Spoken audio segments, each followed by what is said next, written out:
Due letter sell হয়। আজকে আমরা কথা বলব যে ব্যবসায়ীরা যে ডিউ করে বিভিন্ন কোম্পানির সাথে বিভিন্ন গার্মেন্টস বা বিভিন্ন ফ্যাক্টরির সাথে যে ডিউ করে এবং এই ডিউর পরে যে ডেলিভারি অর্ডারের যে স্লিপটা বা যেটাকে আমরা ডিউ লেটার বলি, এই ডিউ লেটার বিক্রি করার সুযোগ আছে কিনা? এখানে আমরা ২ টা বিষয়কে আলাদা করতে পারি। একটা হচ্ছে ডিউ বা ডেলিভারি অর্ডার কার্যক্রমটা, লেনদেনটা এটা বৈধ কিনা? মানে ডিউ করাটা বৈধ কিনা? দ্বিতীয়টা হলো ডিউ লেটারকে আবার বিক্রি করা বৈধ কিনা? আমরা যদি মূল চিত্রটা দেখি যে ডিউ কেন করা হয় বা ডিউ করার প্রক্রিয়াগুলো কেমন? ডিউ করার ২ টা ধরন হইতে পারে। একটা হলো যে কোম্পানিতে পণ্য বিদ্যমান আছে। একজন ব্যবসায়ী যখন কোম্পানির অফিসে যাবে, তখন কোম্পানির অফিসের যে অফিসিয়াল কার্যক্রমের অংশ হিসাবে পেমেন্ট করবে। পেমেন্ট করার পরে কাগজে কলমে পেমেন্ট পরিশোধ হবে। একটা ডেলিভারি স্লিপ বা ডেলিভারি অর্ডার লিখে দিবে, যেটা ডিপোতে গিয়ে দিলে, যেখানে পণ্য গুদামজাত করা হয় কোম্পানির, সেখানে গিয়ে দিলে পণ্য দিয়ে দিবে। তো যেহেতু পণ্য বিদ্যমান আছে, টাকা পেমেন্ট করা হচ্ছে, এই রিসিপ্টটা নিয়ে ডিপোতে গেলে পণ্য দিয়ে দিবে। এটা সাধারণ বেচাকেনা, বাই সেল কন্ট্রাক্ট, স্বাভাবিক বাই সেল কন্ট্রাক্ট। এটা তো কোনো সমস্যাই নাই। দ্বিতীয় ডিউ করার আরেকটা পদ্ধতি যেটা হয়, সেটা হচ্ছে কোম্পানিতে নতুন পণ্য তৈরির জন্য, প্রোডাক্ট তৈরির জন্য কাঁচামাল দরকার, শ্রমিকদের বেতন দরকার। এই মুহূর্তে কোম্পানির কাছে টাকা নেই। তখন কোম্পানি ব্যবসায়িকদেরকে বলে যে ৭ মাস ৮ মাস আগে বিভিন্ন সিজনের বা এমনি ৭-৮ মাস আগে বলে যে, বা ৫ মাস হতে পারে, ৪ মাস হতে পারে, যে দোকানদারকে বা ব্যবসায়ীদেরকে ওরা সংবাদ পাঠায় যে, "তোমরা যদি এখন ডিউ করো, মানে যেই পণ্য তোমাদের পরে লাগবে, তোমরা যদি এখন আমার কাছ থেকে পণ্য কিনো বা পণ্যের অর্ডার দাও, তাহলে এবং টাকা পরিশোধ করো, পণ্য বাজারে আসলে যেই টাকা কিনতে পারবে এর চেয়ে কম দামে পাইবা।" তখন দোকান কি করে? দোকানদাররা ১০ লাখ ১৫ লাখ টাকা ডিউ করে। সেক্ষেত্রে দোকানদারদের লাভ হলো, যেই পণ্যটা ৬ মাস পরে ৳১০০ য় পেত, ৬ মাস আগে এটার টাকাটা পরিশোধ করার কারণে, অর্ডার করার কারণে সেই পণ্যগুলো ৳৯০ বা ৳৮০ পেয়ে যাচ্ছে। এই একটা সুবিধা হয়।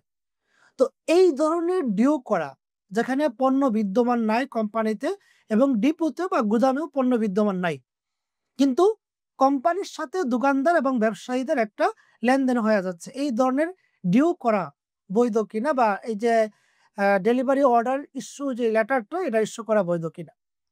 এক্ষেত্রে শারিয়ার যে কন্ট্রাক্টের উপর ভিত্তি করে আমরা শারিয়ার বিধান বলতে পারি, সেটা হচ্ছে সালাম বা ইস্তেসনা কন্ট্রাক্ট। তো সালাম মানে যেখানে পণ্য বিদ্যমানই থাকবে না, পণ্যের অস্তিত্ব থাকবে না, মালিকানাও থাকবে না, কিন্তু পণ্য বিক্রি করা যায়।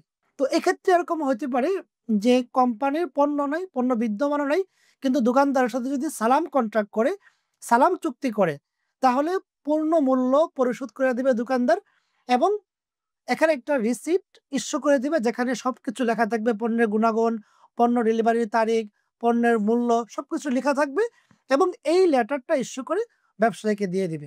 এটা সালাম কন্ট্রাক্টের অধীনে হইতে পারে। সালাম তো প্রাকৃতিক এবং ম্যানুফ্যাকচার ২ টাতেই হইতে পারে। চাইলে এখানে ইস্তিসনা কন্ট্রোল করা যায় এবং অ্যাডভান্স যেকোনো পরিমাণ দিলেই হয়।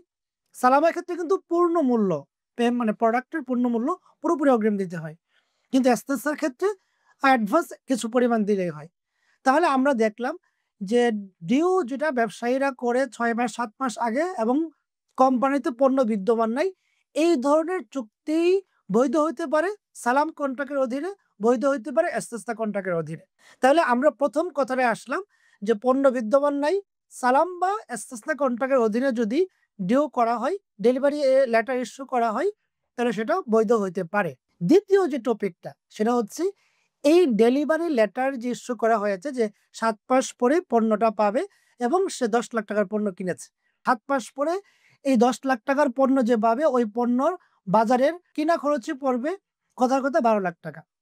এখন ৪ মাস বা ৩ মাস পরে কোনো প্রয়োজনে ব্যবসা এরকম হয় যে ওই লেটারটা বিক্রি করে দেয়। মানে ৳১০,০০,০০০ দিয়ে যেই পণ্য অর্ডার করেছিল, ওই যে কাগজটা ইস্যু করেছিল, ওই কাগজটাই বাজারে অন্য দোকানি, অন্য ব্যবসায়ীর কাছে ১১,০০,০০০ বা ১১,৫০,০০০, ৳১২,০০,০০০ বিক্রি করে দেয় এবং যে কিনে তার লাভ হইলো, সে কিছুটা কম দামে ১-২ মাসের মধ্যেই কোম্পানি থেকে এই রিসিপ্টটা দেখিয়ে পণ্য পেয়ে যাচ্ছে। বিধান জানার বিষয়টা যেটা, সেটা হলো যে এই ডিউ লেটারকে এই যে সেকেন্ডারি মার্কেটে বিক্রি করা হচ্ছে, একজন ব্যবসায়ী আরেকজন ব্যবসায়ীর কাছে বিক্রি করছে। এটার সুযোগ আছে কিনা? এটা বৈধ কিনা?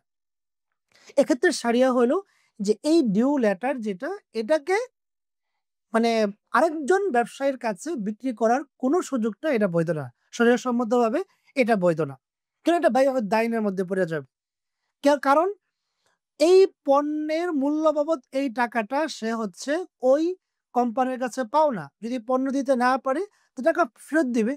তাহলে এই ঋণটা বিক্রি করা আরেকজনের কাছে এটা বাইউদ দাইন। তাহলে আমরা এখানে ২ টা বিষয় জানলাম। একটা হলো ডিউ করার সুযোগ আছে কি নাই, আরেকটা হলো ডিউ লেটার বিক্রি করার সুযোগ আছে কি নাই। তো আমরা দেখেছি যে সালাম বা ইস্তিসনা অনুযায়ী ডিউ করা হয়, তাহলে এটা বৈধ হইতে পারে যদি কোম্পানিতে পণ্য বিদ্যমান না থাকে। আর ডিউ লেটার এটাকে সেল করার বেশি দামে সেল করার সুযোগ আছে কিনা, এটা বেশি দামে সেল করার সুযোগ নাই। এটা বৈধ না। হ্যাঁ, শরিয়া কিছু বিকল্প আছে, আমরা আরেকটি ভিডিওতে সেটা আলোচনা করব।